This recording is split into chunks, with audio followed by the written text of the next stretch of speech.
So suni kijiba dhugaa miti suni. Isarratti dhugaadhan jedhan. Maaliif shira suni shira Oromoo irratti dalagamuu fi shira Andu'aalem irratti dalagaa inni Oromoof dalagaa jiranii dalagaa jiru irratti dalagaa isaa kana irratti affekti gochuu barbaadanii fi diina hedduu qabna waan ta'eef dhamalee suni dhugaa mitiin jedha isarratti.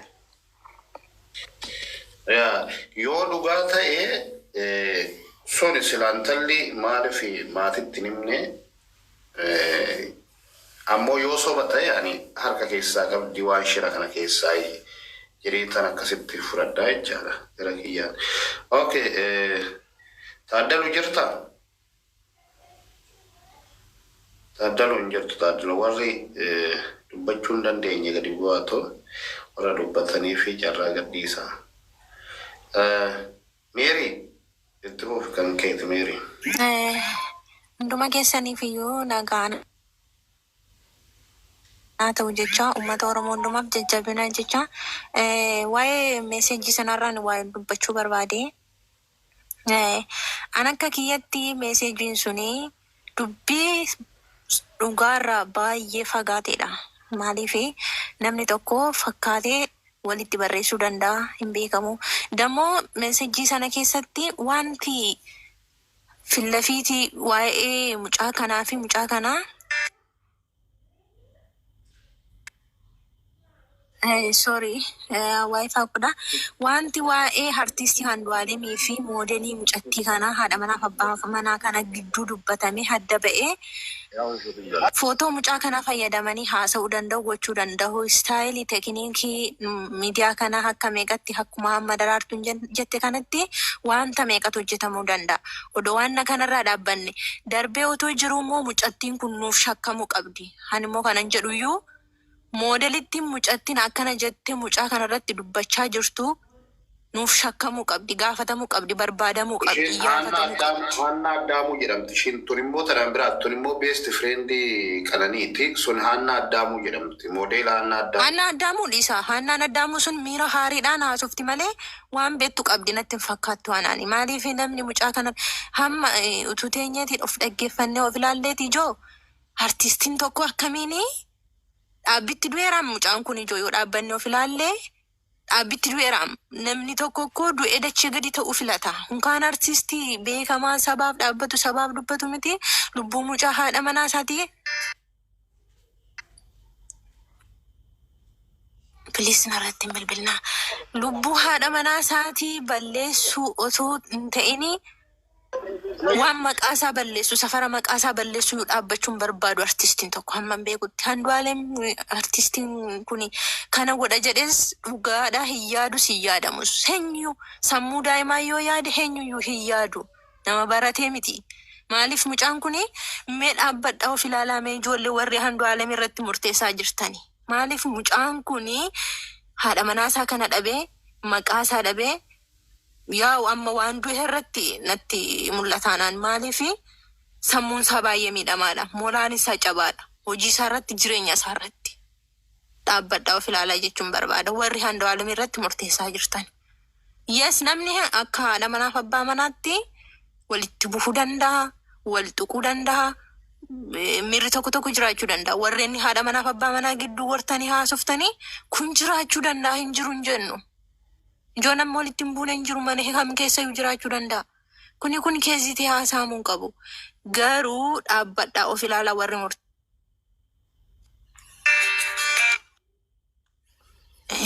dhiifamaa kanuma jechuun barbaada. Please waan tokkollee hammas jabeessi waan dubbachuu barbaadu. Warreen akkamii waan isaan haasa'anitti akka waan walitti mataniitti meesejii walitti barreessanii jedhamee footoon jiru kuni nuufaa barbaadamtu mucayyoon kuni. Haannaa Addaamuun jedhamtu sunis nuufaa gaafatamtu.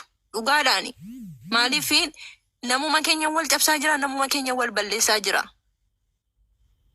Akka kottoodoo kanarratti gaaffii humtanii Oromoo yeroo hundumaan si hordofaa. Roobeeleedha maqaan keenatti fakkaata. Yeroo hundumaan si hordofaani. Yes, waan gaarii gochaa jirtanuuf jabaadhuun siin jedha. Garuu gaaffinati uummata gaafachuu qabdu intalli kun nuufaa qoratamtu. Nuufaa gochuu intalli kun yoona harka keessaa qabdiyyuu. Ta'utu jiru waalleen seen jetti kanan jabeessee darbuu barbaadu. intalli gaafa isheen suuraa waa'ee sirna dhaloota isheetiif kabajachuuf duukaa turte jedhamtu sunii fi mucaan mana suuraa sun akkuma inni dhaamsa dabarse dhuftee dhaamsa nuuf dabarsuu qabdi. Feelingii isheen keessa turte, yaada isheen qabdu turte, gocha isheen gochaa turte, maal akka isheen gochaa turte. Laal guyyaa san intala waliin suuraa kaa turte. Suuraa san hin qabdu mee intalli sun waliin kaateerti suuraa san qabdu. Ikkoo gaafi an kanan jechaa jiru ammasii gaaffii kan biraan dhaabbate mucayyoon dabarteetti lubbuu ishee waaqayyoon nuuf qananiisu deemteetti. Garuu mucaa keenya kana sammuu isaa eeguudhaaf yookiin immoo mucaa keenya kana ammallee bakka inni du'e kana ol kaasuudhaaf intalli gaafa sana duukaa turte sun footoo ishee yoo poolisiin na gaafate malee hin kennu kan jedhe eenyu istiidiyoon sun wandee istiidiyoon suni intalli sun seeratti nuuf akka isheen nu dhiyaattuuf akka isheen gaafatamtuuf dhiibbaa geggeessaa. Bakka dubartii waan isheen maal nyaatte maal dhudde mucaan kun waan ishee macheessu waan ishee haarsu waan ishee miira isheetti maaltu godhame dubartiin ulfa jedhamti dubartiin ulfaa tokko wanna xiqqoon haaruu dandeessi sanarratti maaltu nyaachifamti maal godhamte intalli kun dhaabbadhanii of ilaaluun gaariidha. Mucaa kanarratti murteessuu qofaan gahaa miti. Bakka namni gaafa sana guyyaa guutummaatti wajjin ture eenyu dhiibbaan geggeeffamu kana ta'uu qaba yoomiyyuu. Akka kootti jechuudha akka yaada kootitti. Yoon dogoggoree dhiifama garuu warreenni artistii kanarratti murteessitanii.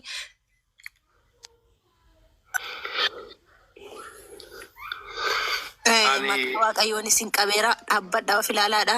Jabaa keenya jabeeffannu kan du'eef immoo haa kadhannu. Kanuman jechuu barbaade galatooma. Galatoomi yoo kana jennu nuyi dhugaan obboleettii keenyaa kana akka Andu'aalem Isoo balleessee akka awwaallamu jechaa hin jirru. An jechaa jirru taatee adda addaa hoolaallu wanna shakkinutu jira jechaadha. Mucaan kunis gadi baheetoo anatu akkas godhe hin jenne. Poolisiinis gadi baheetoo isatu akkas godhe hin jenne.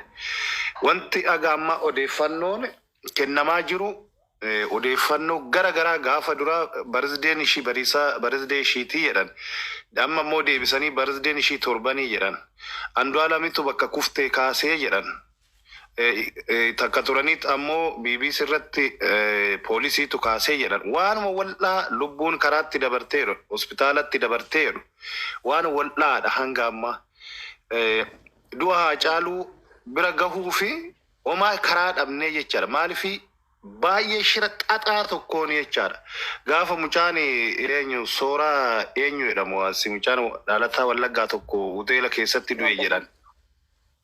Sooraa Abdataa. Gaafa sanillee dubartiitu bira ture maalidha shaaworii keessatti kufee waan baay'ee jedhamee jechaadha.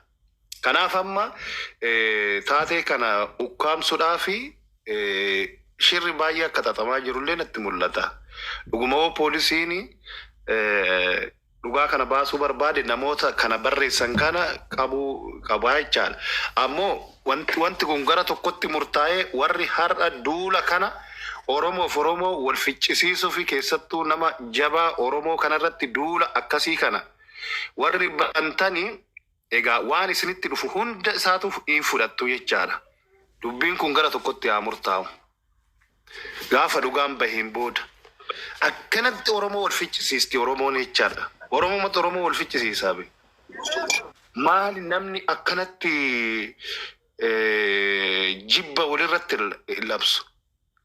Taateen kuni ta'uudhaan isa takkas godhe jedhanii barreessuun meedha kaatu sa'aatii isaan itti barreessan laala. Taateen kun sa'aatii itti dhagaamee fi akka waan itti qophaa'anii wayiiti.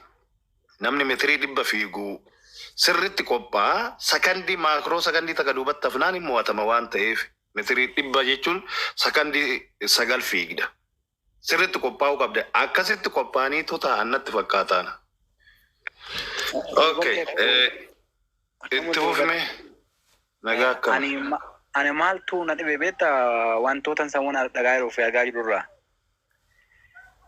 Sa'a abbaan gaafa cabsee hurmi jaballeessaa Oromoon.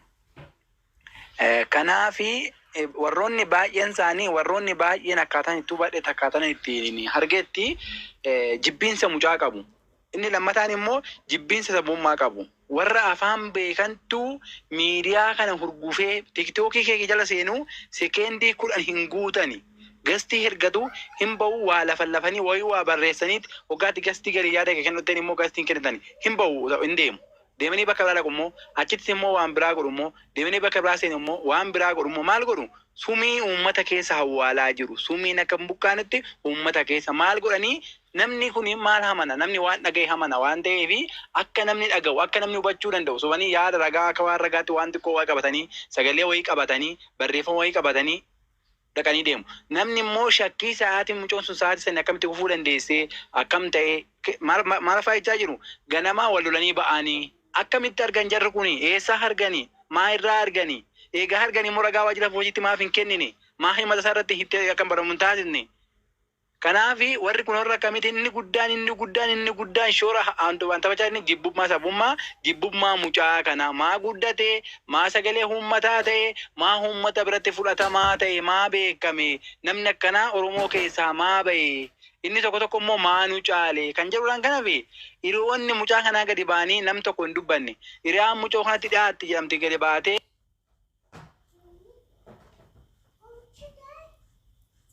Okay, irratti bilbila minatti fakkaata. Warra olola sobaa odeessan warra waan akkanaa hin beekne jechuudha. Kanaaf maal gochuu qabna yoo dandeenye. Warri kana godhe sun yoo jiraatanii hundi isaanii gaafatamanii maalirraa ka'anii maan san jechuu danda'anii maalirraa ka'aniiti immoo waan kana gochuu danda'ani. Akkamitti waan kana beekani. Akkamitti kan icciitii kun ikko mucoon kun gaafsan qubaan bulleemi. Kun abbaa manaa bira jira oohiin hin jiru. Oohiin obboleetti jira kun maaltu jira. Warra achi jiru sun bahanii amma ifa kennanitti namni maaliin muddama warri kun nuti maaliin muddamna uummanni warri ta'anii warri maaliin tu nu mudde mucoon kun obboleettii keenya mucaan kun obboleessa keenya lachuu nu dhiiga keenya nuti amma lachuu dhabne jechuu danda'ama Andu'aalem ko namni sayikoo miidhama mucaan kun sayikoo miidhameera maaliif haadha manaasaa kana maal akka taate maal takka maal jalaa godhe beekuu danda'a beekuu dhiisuu danda'a yoo hin beeknetti odoo akka hiillee baafachuu danda'a tasaariin odoo karaa ishiin ittiin jirtu qabachuu danda'u osoo fincii baafachuu danda'u fincii baafachuu hin dandeenye ofii isaatu akka seeraa jira mana sirreessaa jira fincii isaa baafachuu hin dandeenye mucaan kun. Kanaaf akka tokko akka waan mucamichi kun waan beeku icciitii qabu karaa ittiin danda'amu deemu akkamichi kun icciitii mucoo kanaan baafanne balleessaa jiru jechuudha. Maal godhu mucaan akka mana dhaatiin baane beekaa shirratti xaxanii fakkeessidha dubbiin hojii hojjetamaa jiru. Kanaaf yoo danda'ame warri itti dhiyeenya lamisaa lama rabbirraa namni asirra jiru namni shan namni jaana beekuu danda'a. Maaliif? Namni natti dhiyaatu namni naannoo kootii na haalaan seenee dhageeffachaa jiraachuu danda'a. Gaafa nani waan tan taane hojjete namni na beeku jiraachuu danda'a jechuudha. Akkuma san namni waan san beektan namni tiktookii warra olola sobaa olola hin taane olola fakkeessee olola jibbiinsaa kaa'aa jiru kana warri beekoo jiraate nama san jala ana jalatti ana labadaa agarraan namni rabbirraa to'atee rabbirraa jala deemee suura kiyyaan maalii kiyyaan to'atanii maal godhanii na duukaa deemee na soqanii ana qabu. Anis nama hazzala hojjetu deemee akkasuma waan san raawwachuu. Qaamni poolisii illee adda jiraachuu danda'a namni beekuu danda'a beekan jira jiraachuu danda'a namoonni sun maal godhu akka hin baane gochuudhaaf axaxaaran nu to'achuu qaba. Maafan kana jedhee gaafa soraa abdataa du'u kan hoteelonni itti boqote sanii naannoo sana jiraadha jamoo handidha anachuma furiin jiraadha. Kanaaf hoteelli sun gaafa lammataa isaa banamee banaa jiraataa ture jechuudha. Kanaaf hoteelli kun akkamittiin banaa ta'a jennee nuti gaafa lola kaasuu deemnu warruma achi jirantu qaama achi jirantu nu rakkisanu. Osuma nuti achi keessa jirree keessa seennee akka fayyadamuu danda'amu waan danda'ama banaadha waan ta'eef seennee fayyadamuu dandeenya. Nuti gaafa seennu nurratti ijoollee afaan Oromoo dubbatutti tuqratii cimaatu ture. Tuqratii hamaa nurratti godhaa turanii. Achi ogaa baane fattashaan nu seensisaa turanii. Warra kaan garuu mi'a seensisaa turan. Achi waan seennee nuti gaafa bishaa kaasnu hoggasuma daqiiqa tokko soon guunne nutti marsanii poolisii nutti fidanii. Maal jennaan hoteelli kun maaf hin cuufamne mucaan kun mana keessatti wareegame mucaan kun bakka keessa jira hoteelli kun akkamitti sirbisiisan nuti gaafa dubbannu nurratti wanti ta'e inni kun rakkoon miidiyaatti dubbatuu barbaadu noormaali waan san dabarsine irratti darbeera sonni sun wanta akkasiitu raawwatamee jechuudha wanta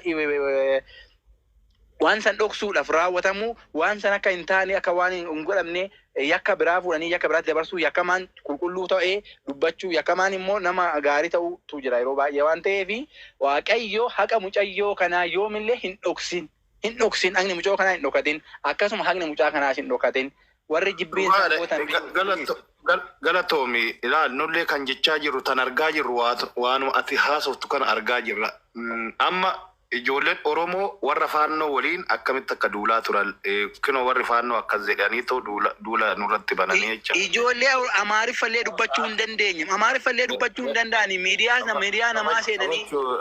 Rabbi raafachu. nama biraatiifis carraa kennina kinoo dhaggeeffadha warri faannoo akkamitti akka duula banan ሌላ ያለችውን ደግሞ አስተናጋጅ ልንገራችሁ። አንዷንም በሚዲያ እንደምናየው ስርዓት ያለው ሰው አይደለም። ጋጥ ወጥ ወጣት ነው። ዱባይ ላይ ከተለያየ ሴት ጋር ነው የሚርመጠመጠው።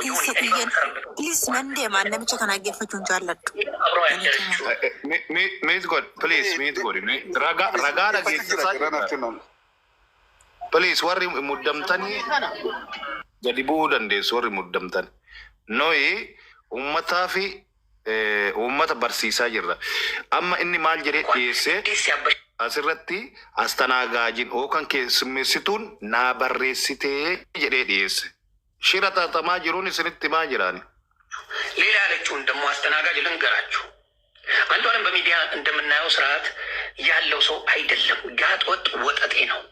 ዱባይ ላይ ከተለያየ ሴት ጋር ነው የሚርመጠመጠው። ዮኒ እኔ በምሰራበት ሆቴል እንኳን በተደጋጋሚ አይቼዋለሁ። ኢቭን አብረው ያደረችውን እንኳን እንዴት ሲያበሻቅላት እንደነበረ ጓደኞቹ ፊት